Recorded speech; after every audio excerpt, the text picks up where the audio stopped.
Welcome back to EconomicStory-Channel.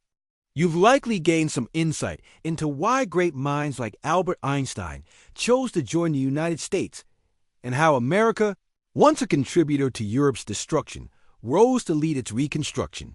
From this, we better understand the formation of NATO and America's profound geopolitical influence in Asia. Key events, from the end of the gold standard to the establishment of institutions like the International Monetary Fund, the World Bank, and the BRICS initiative led by Russia and China, are shaping modern global economic trends. These and other pivotal moments paint a comprehensive picture of how the global economy has operated through turbulent periods.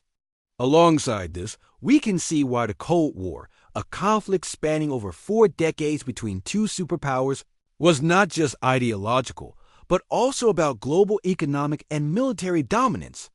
Today, however, we'll set aside this conflict and return to post-World War II America to examine whether, as war-related industries shut down, the U.S. could maintain economic stability. Would Americans lose their jobs, and could the economy truly enter a period of sustainable growth?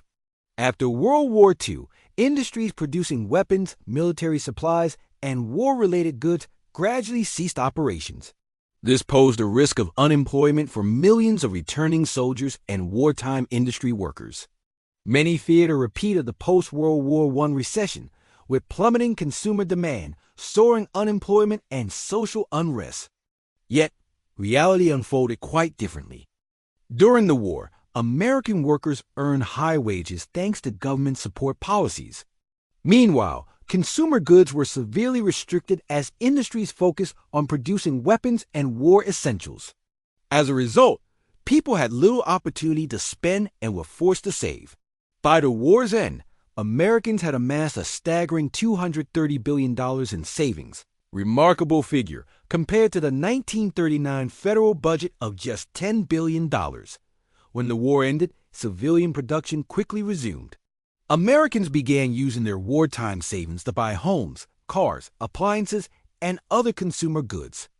This spending boom fueled robust economic growth, creating jobs across new industries. Urbanization and suburban expansion also played a key role, boosting construction, automotive production, and personal consumption. At the same time, the Marshall Plan, as mentioned in a previous podcast, provided European nations with capital for reconstruction and spending. This became a perfect outlet for America's surplus goods, easily expanding international markets without much concern for competition. Even as the wave of wartime savings spending subsided, the U.S. economy continued to grow steadily, driven by rising domestic and European purchasing power and incomes. From initial fears of a post-World War I style recession, America not only overcame challenges but entered a prolonged era of prosperity known as the Golden Age of the U.S. economy. This success showcased the government's adept management and the public's optimism in turning challenges into opportunities. America not only maintained stability but became the global economic leader for decades. Moreover, in 1944, President Franklin D. Roosevelt signed the Servicemen's Readjustment Act, a landmark law supporting discharged veterans for their World War II efforts. This act provided veterans with tuition assistance, home buying support, and entrepreneurial aid, strengthening consumer purchasing power by covering education, living expenses, books, equipment, and more. The Servicemen's Readjustment Act transformed U.S. higher education. Before World War II, college was an option for only 10 to 15% of American youth, reserved for the privileged. By 1947, veterans accounted for half of all U.S. college students. 3 years later, nearly 500,000 Americans graduated from college, compared to about 160,000 in 1939. This surge in students forced universities to expand facilities, improve teaching quality, and develop new vocational programs like agricultural education, commerce, mining, and fishing fields previously overlooked. The act not only gave millions access to education, but drove economic growth for 30 years post-war. Notably, only 20% of the act's unemployment benefits were used, as most veterans quickly found jobs or pursued higher education. Low-interest loans also enabled millions of American families to move from urban centers to suburbs, a shift unattainable for many young people during the pre-war recession. This transformed America's post-war landscape. Stable lives, a thriving economy, and suburban migration led to a unique phenomenon, the baby boom. This generation, known as the baby boomers, includes figures like Warren Buffett, Bill Gross, Peter Lynch, George Soros, Ray Dalio, and Jamie Dimon, born between 1946 and 1964. They emerged during the post-World War II global birth surge. It's only later that we realize global finance was shaped by the mindset of those raised during the harsh times of war, recession, and Reconstruction, where they witnessed massive upheavals and learned to cling to what was truly certain to survive. Warren Buffett, the living legend of investing, embodies this era's mindset, cautious, resilient, and loyal to stable, low-volatility public companies like Coca-Cola, American Express, or Moody's. Yet, this approach led him to miss the tech boom during the dot-com crisis. When Amazon, Google, and Microsoft were emerging players, Buffett stayed on the sidelines, sipping Coca-Cola and saying, "Let the kids play." Time, however, breaks all silences. At the 2017 annual shareholders meeting, Warren Buffett admitted that not investing in Google early was one of his biggest regrets. In an interview that year, when asked why he didn't invest in Amazon, he scratched his head and said, "I don't know." A simple, calm response, devoid of drama, but enough for the world to see even a legendary investor missed a major opportunity. This mistake wasn't just a minor blip, but became a legendary tale in his investment career. Yet, you won't find complaints or self-blame in his books or interviews. Buffett maintains a mysterious calm, as if the mistake never troubled him. But looking closely at his current portfolio, with its massive Apple holdings, you see he's adapted. Without saying it, he clearly remembers the lesson of missing earlier tech opportunities. Perhaps he once thought, if I jumped in earlier, I could be farming in my hometown at 94. Who doesn't regret missing Amazon early? Even the Oracle of Omaha isn't always perfect. So remember, if one of the greatest investors miss opportunities, it's okay if you do too, as long as, like Buffett, you correct course with big wins like Apple. Now, sipping Coca-Cola, he likely thinks, "I'm doing fine after all." By 2025, at 95 years old, Warren sits on a massive cash pile, admired and questioned by investors. His continuous cash withdrawals before, during, and after the COVID-19 pandemic make many wonder. Is Warren preparing for something?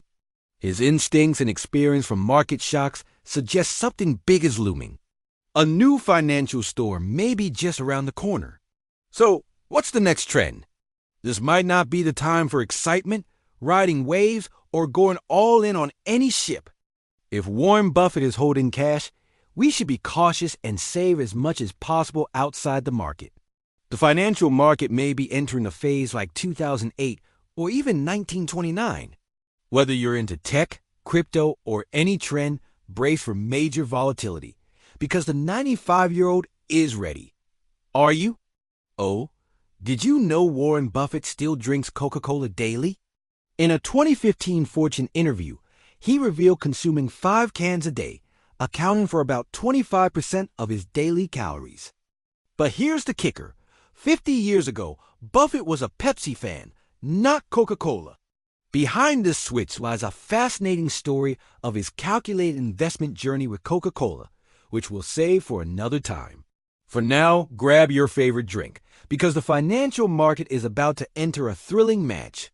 This reflects the mindset and investment style of the older generation born in war and conflict, prioritizing safety and stability. But what about today? The world keeps changing, reshaped by the bold thinking of younger generations raised in peace and the tech era. This is the age of billionaires like Elon Musk, who propelled Tesla and SpaceX to the forefront, or Mark Zuckerberg, who turned Facebook into a global media empire. They don't just challenge old norms, but forge entirely new paths, prioritizing technology and innovation over the previous generation's play-it-safe philosophy. For earlier generations, who saw inflation and currency devaluation. Preserving asset value was key, leading them to invest in gold and real estate. But for today's generation, everything's sky high. Housing prices soar like rockets, while wages crawl like pedestrians. Many young people work tirelessly all month just to cover living expenses, let alone buy a home. A house costing 10 to 20 years of a young person's salary, with today's average wages, makes saving enough almost impossible. With the real estate pie largely claimed by older generations, our parents, many young people seek other paths. Some dive into multi-level marketing schemes, chasing quick riches. Others pour money into trends like cryptocurrency, hot stocks, or high-return investment channels. But many pay a price when financial bubbles burst. So, what should today's youth do to build a sustainable financial path? The real estate wave has passed, but investment opportunities remain. The financial world is still full of potential. If you're patient, learn, and step wisely, opportunities are within reach. Remember, wealth building isn't a sprint but a long-term journey. Back to post-World War II America, businesses still paid workers the lowest wages possible. Before the war, America endured the decade-long Great Depression. People lost jobs and families lived in poverty. Jobs only returned when wartime industry boomed, supplying weapons, supplies, and essentials. However, when the war ended, capitalists quietly reaped huge profits, exploiting labor with meager wages. This didn't last long, as labor unions and the 1949 Minimum Wage Act changed the game. For the first time, workers' rights were more clearly protected, forcing employers to pay fairer wages, narrowing the wealth gap. Meanwhile, New Deal programs, once deemed unrealistic or impossible, proved their worth. These policies not only lifted millions from unemployment, but laid the foundation for a strong political alliance. Remarkably, they garnered near-unanimous support from both Republicans and Democrats, a rare consensus in U.S. history. In this context, a prominent figure emerged: Dwight David Eisenhower. He was a U.S. general in World War II, leading the Allies to victory, a legendary figure. His rank as a general was equivalent to a supreme commander in other Asian or European nations. In 1952, Eisenhower ran as a Republican and won, becoming the 34th U.S. president from 1953 to 1961.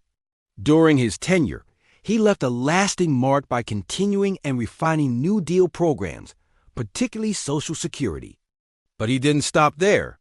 He added a groundbreaking project to the economic landscape: the U.S. Interstate Highway System.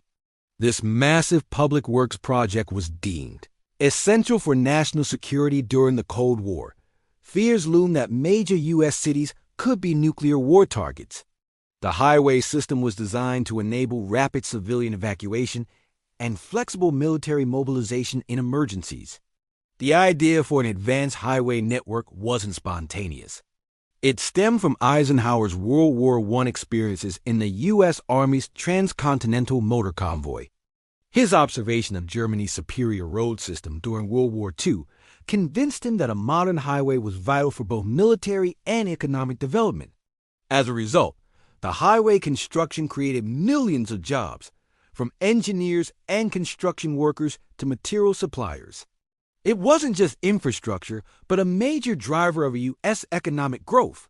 Notably, Americans began expecting more from the government in managing the business cycle. They believed such projects could create jobs and stabilize the economy amid global volatility. Managing the business cycle meant the government closely monitored economic fluctuations through factors like money supply, exports, imports, unemployment, and production. To achieve this, the government began collecting data systematically. While not entirely accurate, these statistics were better than nothing, providing a basis for critical decisions. Among them, the most significant metric of the era was gross domestic product. GDP was first proposed in a 1930 report to U.S. Congress to address the Great Depression. After the 1944 Bretton Woods Conference, it became the standard measure of a nation's economy. So, what is GDP? And why does it matter to policymakers? Let's review the basics. GDP measures the total value of final goods and services produced in an economy. It shows how much a nation produces over a given period, typically a year. GDP can be calculated via three methods: production, income, and expenditure. Each method offers a unique approach to measuring GDP. However, the expenditure method is the most common and intuitive in academia. This method calculates GDP by summing all final economic expenditures, expressed as GDP equals C plus I plus G plus. Here C is household consumption, I is business investment, G is government spending, X is exports, and M is imports. From GDP, we can estimate per capita income using per capita income equals total GDP national population. This metric compares average living standards across nations or over time, giving policymakers clearer insight into economic health. Post-World War II, U.S. policymakers relied heavily on GDP to craft monetary and fiscal policies. It helped prevent recessions or inflation, balance supply and demand, avoid surplus or shortage crises, ensure jobs, reduce unemployment, and maintain currency stability. For example, if GDP growth slows or declines, policymakers can stimulate demand by increasing public spending or lowering interest rates to encourage investment. Conversely, if GDP grows too fast, risking inflation, they can reduce money supply or raise taxes to pull money out. Lowering IG or CGD only counts final goods and services purchased. Why? Imagine baking bread. Producers use flour. If we count both the flour's value and the finished bread's value, the flour is counted twice, inflating GDP. Thus, only the final bread's value, the product consumers buy, is counted. Avoiding duplication and ensuring GDP reflects the economy's true value. When you buy anything, GDP rises. GDP only counts monetary transactions, not non-market activities. For example, a forest isn't counted in GDP, but if you cut and sell its timber, that money is counted. Similarly, cooking, cleaning, or childcare at home doesn't increase GDP. But dining out, hiring a cleaner, or paying for daycare does, as those transactions involve money. Thus, GDP can rise without new jobs and household tasks shift to paid services. GDP and prices. How do we know if GDP growth is real or illusory? Rising GDP alone doesn't clarify whether it's due to actual growth, more production, or inflation, higher prices. Thus, economics distinguishes nominal GDP and real GDP. Nominal GDP measures total value at current prices, including inflation. Real GDP excludes inflation, reflecting only actual goods and services produced. There are two main scenarios affecting GDP. First, output rises, money supply stays constant, the essence of real GDP. When the economy produces more, GDP grows due to higher output, not price changes. For example, in 2022, an economy produces 100 cars at $500,000 each, yielding $50 billion in both real and nominal GDP. In 2023, production rises to 120 cars at the same price, increasing both to $60 billion. No inflation adjustment is needed since prices didn't change. GDP growth reflects true economic expansion. Second, prices rise. Output stays constant, the essence of nominal GDP. When governments print money or inflation occurs, prices rise without output growth. GDP rises due to higher prices, not more production. For example, in 2022, 100 cars at $500,000 each yield $50 billion in both real and nominal GDP. In 2023, production stays at 100 cars, but prices rise to $600,000 due to inflation. Nominal GDP rises to $60 billion, but real GDP remains $50 billion. Nominal GDP grows, but real GDP doesn't, showing growth is illusory due to inflation. Thus, understanding GDP's components is crucial to distinguish real production growth from price-driven increases. Real GDP accurately reflects economic health, while nominal GDP, including inflation, can mislead about illusory growth. In the 1950s, memories of the Great Depression, unemployment, poverty, and unrest remain vivid. Keeping GDP growing was policymakers' top priority to avoid past tragedies, and they knew how to prevent them. They applied John Maynard Keynes' theory, the British economist famous for arguing that to escape economic crises, we must spend more.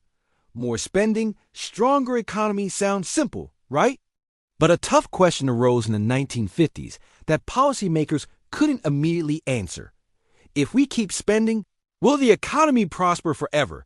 And will everyone get rich? Of course not. Let's explain with a child's perspective. Imagine you're a street cleaner, working hard daily, and economic policies boost your income yearly. As you get richer, would you still want to sweep streets? You might think, that's enough. Time to enjoy, travel, spend, or find an easier job. Scale this to the entire economy. When everyone gets richer across industries, they lose motivation for grueling or unappealing jobs. This causes labor shortages in those sectors, stalling economic growth. Spending to create jobs works when unemployment is high. But when the economy is full, with everyone employed, more spending raises demand without enough supply. This leads to competition for goods, driving prices up, in other words, inflation. Thus, 1950s evidence showed Keynes' theory worked in specific contexts, crises, or depressions, with room for growth, unemployment, and job needs. But when the economy hits its limit, extra spending backfires, spiraling into inflation. The economy isn't a perpetual money pump. It's like a feast. Overeat, and you can't keep going. Eventually, you must pause and recalculate. Keeping the economy near full employment without triggering inflation is a tough puzzle. Remarkably, for over 2 decades post-war, economists solved it well. Who were the brilliant minds behind this? Where did they come from? And which modern economic theories balance this challenge? Beyond that, there's a mysterious, gripping story. Why were presidents like Abraham Lincoln, James Garfield, William McKinley, and John F. Kennedy, who discussed the gold standard or wresting money issuance from the Federal Reserve, assassinated? Is this mere coincidence, or are there astonishing truths behind history's curtain? These will be unraveled in upcoming podcasts. There'll be stories that surprise and make you rethink how global finance truly operates. Thank you for listening to today's podcast. If you found this content helpful, share it with those who need it. And don't forget to subscribe and hit the notification bell to support Economic Story Channel and reach more people. Thank you for your support. Wishing you a productive day and see you in the next podcast.